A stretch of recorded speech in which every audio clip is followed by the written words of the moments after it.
Most people spend their entire lives waiting for a feeling of confidence, a feeling of readiness, a feeling that some invisible switch has finally flipped, and now, they're allowed to act. They tell themselves, once I feel confident, I'll start the business. Once I feel brave, I'll speak up. Once I feel ready, I'll change my life. But that moment almost never comes. And here's the brutal truth that winners learn early and everyone else learns too late. Confidence does not arrive first. Action does. Confidence is not lightning from the sky. It is friction. It is forged quietly, repeatedly, in moments no one applauds and no one posts about. Confidence is a muscle, and like every muscle, it grows under resistance, in the dark, when no one is watching. If you strip success down to its bones, beneath the money, the titles, the status, you'll find one thing holding everything together: self-trust. Not hype, not motivation, not external validation. Self-trust. The unshakable belief that when you say you will do something, you will do it. Even when you're tired, even when you're scared, even when no one would blame you for quitting. This is the foundation. Without it, everything else collapses. With it, almost anything becomes possible. In modern American culture, we've blurred the line between confidence and noise. We confuse volume with certainty. We assume the loudest person in the room must be the strongest. We see flashy cars, bold claims, aggressive posturing, and we call it confidence. But that kind of confidence is rented. It depends on the audience staying impressed. Take away the applause, take away the money, take away the spotlight, and it evaporates. That's not confidence. That's armor made of glass. Real confidence is quieter.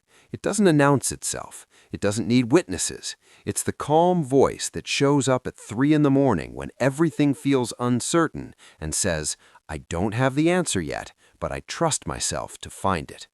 That voice doesn't come from pretending. It comes from evidence, from a long track record of keeping small promises to yourself when it would have been easy to break them.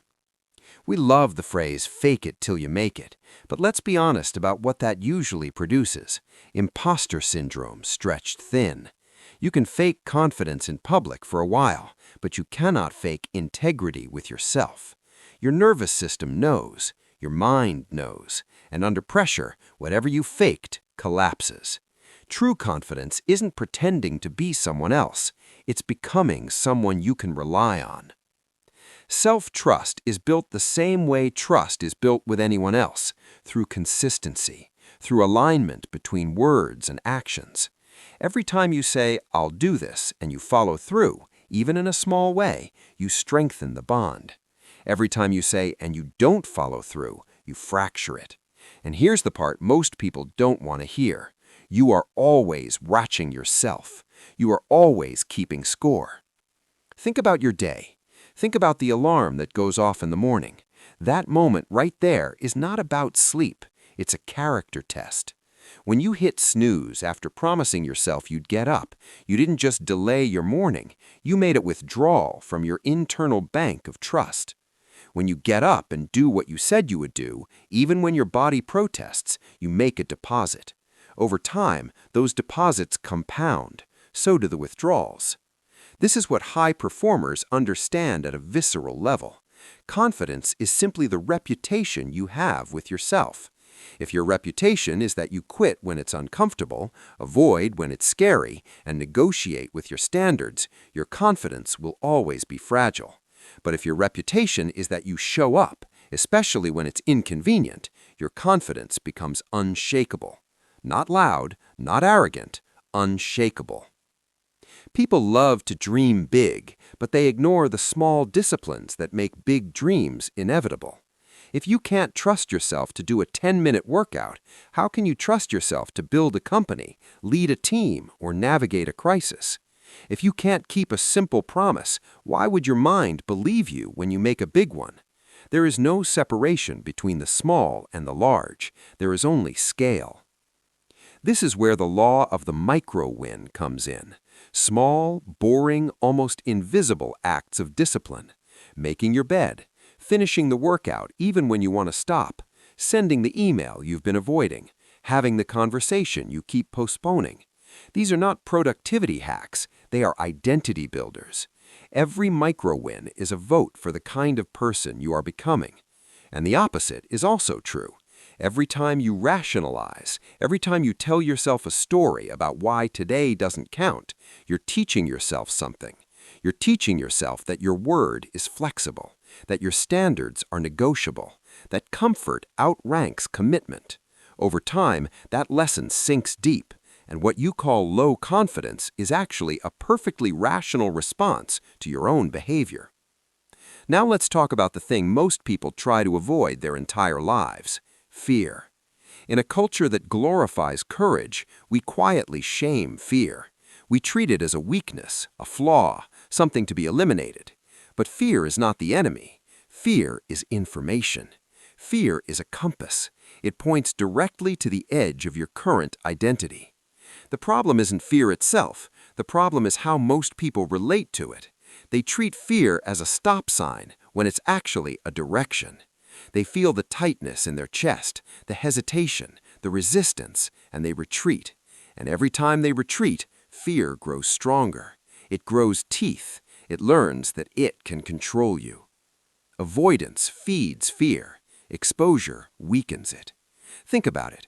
The first time you do anything meaningful, your first presentation, your first sales call, your first difficult conversation, fear is loud. Your heart races. Your mind spins worst-case scenarios. But if you step into it anyway, something interesting happens. The fear doesn't kill you. The monster shrinks. What once felt overwhelming becomes manageable, then familiar, then almost boring. This is exposure therapy for the soul. You don't wait for fear to disappear. You move while it's present. Not recklessly, not dramatically, one step at a time. Fear doesn't vanish when you run from it. It vanishes when you prove to yourself that you can survive it. The goal is not to be fearless. That's a lie sold by people who want to look invincible. The goal is to be fear-dominant, to act even when fear is in the room, to make fear a passenger instead of the driver.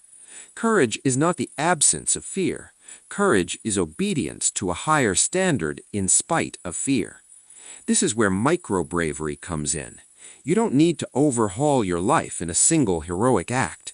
You need one small action taken before your brain has time to talk you out of it. 5 seconds. Pick up the phone. Send the message. Raise your hand. Start the first rep.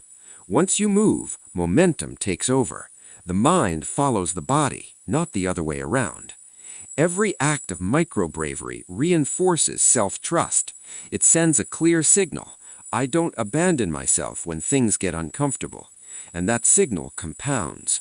Over time, your nervous system recalibrates. What once triggered panic now triggers focus.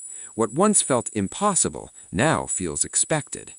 Here's the paradox most people miss. Discipline creates freedom, not restriction, freedom. The freedom of knowing you can rely on yourself. The freedom of not being at the mercy of your moods. The freedom of walking into uncertainty without needing reassurance from the outside world. When you build self-trust, you stop outsourcing confidence. You don't need likes, applause, or approval to act. You've already proven something more important, that you will show up for yourself. That foundation changes everything. It changes how you speak, how you decide, how you handle pressure. You become grounded, calm, dangerous in the best way possible. This is the anatomy of self-trust. It is not glamorous, it is not fast, it is earned, built rep by rep, promise by promise, fear by fear. And once it's there, it becomes the bedrock of your life. Careers rise and fall, markets crash, relationships shift, but self-trust endures. So stop waiting to feel confident. Stop negotiating with fear. Stop looking for permission. Start where you are. Make one small promise today and keep it. Walk towards the thing that scares you, just enough to prove you can. Do that again tomorrow and the day after that. Because confidence is not something you find, it's something you build, quietly, relentlessly, until one day you realize you are no longer asking, "Can I?" You already know the answer. You are not living in a vacuum. Whether you realize it or not, you are living inside an ecosystem, an environment that is either compounding your power every day or quietly draining it. Your results are not random, they are predictable. They are the natural byproduct of what you consume, who you spend time with, and how you interpret failure. And here's a truth that is uncomfortable but liberating at the same time. If you don't like what you see in your bank account, your body, or your life, the problem is not a lack of potential. It's a poorly designed ecosystem. You are, right now, the average of the 5 people you spend the most time with and the ideas you repeatedly feed your mind. That's not a motivational quote, that's a law. If your environment stays the same, your future will look very similar to your present. And if you want to scale your confidence from a personal asset into a lasting legacy, you don't need more hype, you need leverage. You need to redesign the system around you. Let's start with the most underrated advantage in the modern world, becoming an autodidact, a self-directed learner. In today's American economy, your degree is a historical document. It tells people what you knew at one point in time. Your self-education tells the world how dangerous you are right now. Markets shift, industries evolve, skills expire. The only thing that doesn't go out of style is the ability to learn faster than the environment changes. Jim Rohn said it clearly, work harder on yourself than you do on your job. Why? Because your job pays your bills, but your personal value determines your ceiling. Most people get this backwards. They pour all their energy into their position and almost none into their capacity. Then they wonder why they feel stuck, replaceable, and insecure.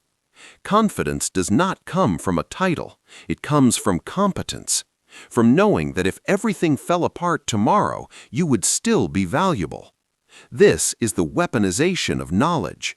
Not random information, not scrolling, not entertainment disguised as learning.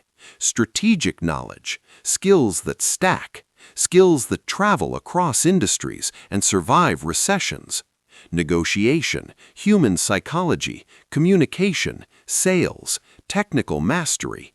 These are force multipliers. When you build a war chest of skills like this, you stop fearing the economy. You stop fearing layoffs. You stop fearing change, because you are the asset. We live in a golden age of learning, but most people treat it like background noise. Podcasts during commutes, audiobooks in the gym. This is what some call the university on wheels. But here's the difference between consumers and builders. Builders don't just listen, they extract. They pause, they apply, they take notes, they test ideas in the real world, they turn knowledge into behavior.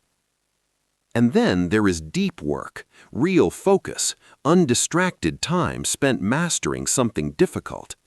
Confidence skyrockets when you know, deep down, that you are better at your craft than almost anyone else in the room. Not because you talk about it, but because you've put in the hours when no one was watching.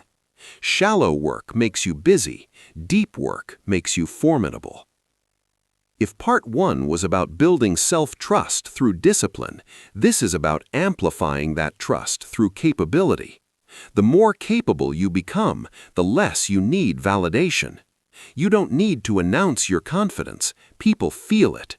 It's calm, it's grounded, it's earned. Now let's talk about the environment that either accelerates or suffocates that growth, your social circle. You cannot grow a sequoia tree in a flower pot, and you cannot build world-class confidence in a toxic or misaligned social environment. This is not about arrogance. It's not about thinking you're better than others. It's about being honest about influence. Every person you spend time with is either expanding your sense of what's possible or shrinking it. Every conversation is either pulling you forward or anchoring you to old narratives. In American culture, we glorify hustle, but we often ignore alignment. You can work incredibly hard and still go nowhere if the people around you normalize mediocrity, complain constantly, and reward excuses. This requires an audit of influence. Who do you talk to every week? What do they talk about? Solutions or problems? Growth or gossip? Ownership or blame? This isn't about cutting people off dramatically. It's about intentional exposure, about choosing again and again to spend more time with people who challenge you to rise. If your friends spend their weekends complaining about their boss, the government, or the system, understand this clearly. They are rehearsing powerlessness, and powerlessness is contagious. You don't have to judge them, but you do have to decide whether you want to absorb that mindset. One of the fastest ways to upgrade your ecosystem is upward mentorship. Find people who are 10 years ahead of you, not just financially, but emotionally and intellectually, and breathe their air. Watch how they think, how they decide, how they respond under pressure. Confidence is contagious. Standards are contagious. When you surround yourself with people who move with intention, you stop tolerating chaos in your own life. When you hang out with lions, you stop bleeding like a sheep. Not because you're trying to impress them, but because your nervous system recalibrates to a higher baseline. What once felt impossible now feels normal. That's the power of environment. It shapes identity without asking permission. And now we come to the final piece of the ecosystem, how you interpret failure. This is where most people lose their power. Failure has been framed as a personal indictment, a character flaw, proof that you are not enough. But in the highest performing environments in America, Silicon Valley, elite military units, top entrepreneurial circles, failure is treated very differently. It's treated as data. Fail fast, fail forward, not because failure is fun, but because it's informative. Most people experience a setback and immediately make it mean something about who they are. A confident person separates identity from outcome. They see failure as a bug in the system, not a verdict on their worth. This is the shift from victim to architect. Victims ask, "Why did this happen to me?" Architects ask, "What broke and how do I redesign it?" Emotion clouds learning. Structure creates clarity. That's why elite teams use after-action reviews. What was the objective? What actually happened? Why did it happen? What will we do differently next time? No drama, no self-pity, no ego, just truth. When you adopt this framework, failure loses its sting. It becomes neutral, useful, almost boring. And something powerful happens when you stop fearing failure. You start taking bolder action. You stop playing not to lose and start playing to win. You stop protecting an image and start building capability. The fear of looking stupid is one of the biggest prisons in modern life. The moment you release it, you gain freedom. Freedom to try, freedom to experiment, freedom to start over if you have to. This is the pinnacle of American confidence, knowing that even if you lost everything today, You are not living in a vacuum. Whether you realize it or not, you are living inside an ecosystem, an environment that is either compounding your power every day or quietly draining it. Your results are not random, they are predictable. They are the natural byproduct of what you consume, who you spend time with, and how you interpret failure. And here's a truth that is uncomfortable but liberating at the same time. If you don't like what you see in your bank account, your body, or your life, the problem is not a lack of potential. It's a poorly designed ecosystem. You are, right now, the average of the 5 people you spend the most time with and the ideas you repeatedly feed your mind. That's not a motivational quote, that's a law. If your environment stays the same, your future will look very similar to your present. And if you want to scale your confidence from a personal asset into a lasting legacy, you don't need more hype, you need leverage. You need to redesign the system around you. Let's start with the most underrated advantage in the modern world, becoming an autodidact, a self-directed learner. In today's American economy, your degree is a historical document. It tells people what you knew at one point in time. Your self-education tells the world how dangerous you are right now. Markets shift, industries evolve, skills expire. The only thing that doesn't go out of style is the ability to learn faster than the environment changes. Jim Rohn said it clearly, work harder on yourself than you do on your job. Why? Because your job pays your bills, but your personal value determines your ceiling. Most people get this backwards. They pour all their energy into their position and almost none into their capacity. Then they wonder why they feel stuck, replaceable, and insecure. Confidence does not come from a title. It comes from competence. From knowing that if everything fell apart tomorrow, you would still be valuable.